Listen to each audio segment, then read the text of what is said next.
Zineb Goud, bonjour. Bonjour. Je suis ravi qu'aujourd'hui vous puissiez nous recevoir dans un espace Renault. Oui. Et on est d'ailleurs juste à côté d'une Renault, la fameuse Zoé, Oui. la Zoé électrique, qui est la voiture de référence parce que j'ai lu évidemment dans la presse spécialisée, mais pas que dans la presse spécialisée, que ce véhicule est le plus vendu en Europe, mais aussi, bien entendu, au Portugal. Effectivement, tout à fait. La Zoé, c'est le premier modèle électrique en termes de vente en Europe et au Portugal. Au Portugal, on a déjà vendu plus de 1060 unités de janvier à novembre, Oui. à fin novembre. Donc, c'est effectivement le modèle leader de tous les modèles électriques vendus. Donc, c'est une référence. C'est vrai qu'on en voit de plus en plus aujourd'hui sur les routes, sur les autoroutes. Et alors surtout, une des particularités, c'est qu'aujourd'hui, ce sont des véhicules qui permettent de faire quand même près de 400 km sans s'arrêter. Effectivement, je pense que, comme vous le savez, on a été pionnier dans le groupe Renault en termes de commercialisation de véhicules électriques depuis 2009. Bien sûr. On a une longue expérience dans le sujet et on a été amené petit à petit à améliorer l'autonomie parce que c'était un des freins, il y a une des barrières psychologiques de nos clients. Et donc finalement, aujourd'hui, on a des véhicules qui ont une autonomie complètement compatible avec les déplacements. Oui.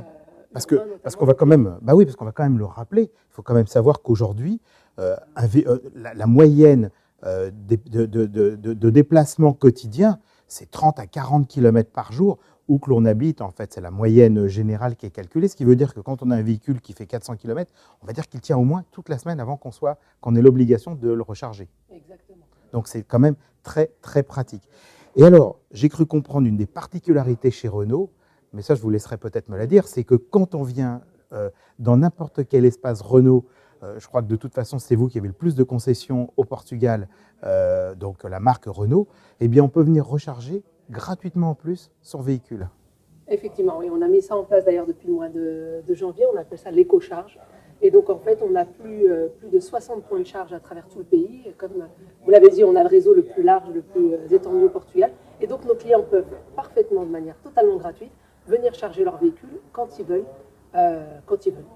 Quand ils veulent. Alors c'est bien entendu la Zoé, mais c'est aussi toutes les autres voitures de la gamme Renault qui a été entièrement renouvelée. On parle de la Captur, on parle de la Clio, on a évidemment toutes les voitures Renault qui sont devant nous là aujourd'hui, qu'on est en train de filmer en même temps et qu'on peut montrer. Et toutes ces voitures aujourd'hui sont soit des hybrides, soit des voitures toutes électriques. D'ailleurs, moi j'aimerais bien qu'un jour on puisse justement réexpliquer un petit peu la différence entre l'hybride et la voiture 100% électrique pour que les gens comprennent mieux effectivement l'intérêt. Moi Zineb, j'ai une question aussi à vous poser. Maintenant que vous êtes directrice du Portugal, qu'est-ce que vous avez envie d'apporter en plus? Quelles sont un petit peu vos idées aujourd'hui?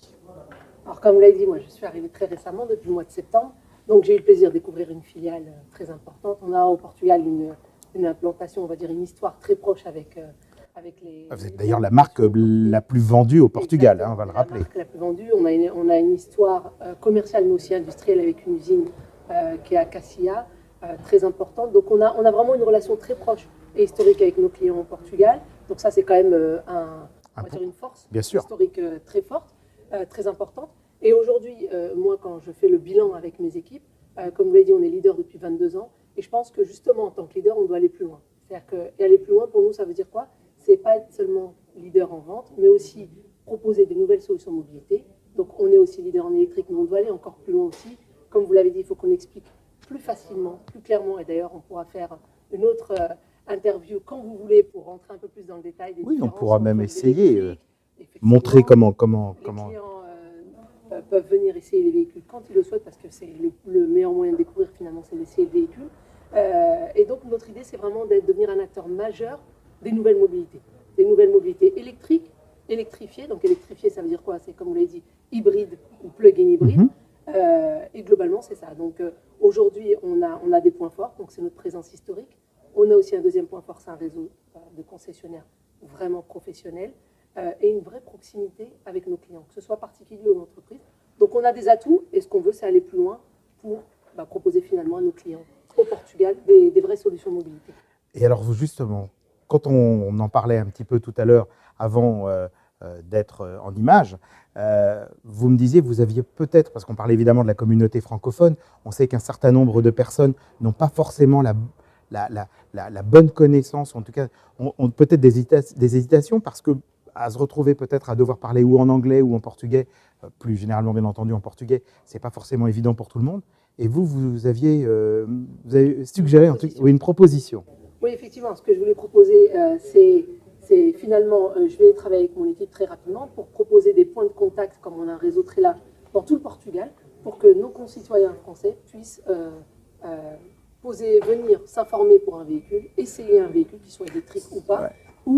Voilà. Donc l'idée, c'est de mettre un point de contact, une personne qui saura bien sûr parler français, et donc qui pourra recevoir... Donc directement, on aura un téléphone, et en fait par région, on pourra appeler une personne, prendre rendez-vous, soit avec elle, soit à ce moment-là, qu'elle puisse nous amener vers une personne, nous orienter, et quelle que soit la région dans laquelle on réside, on aura un point de contact à proximité, on va dire. Oui, parce que fantastique pour la communauté francophone. Et je pense que quand on arrive... Écoutez, on est très touchés en tout cas par ce geste.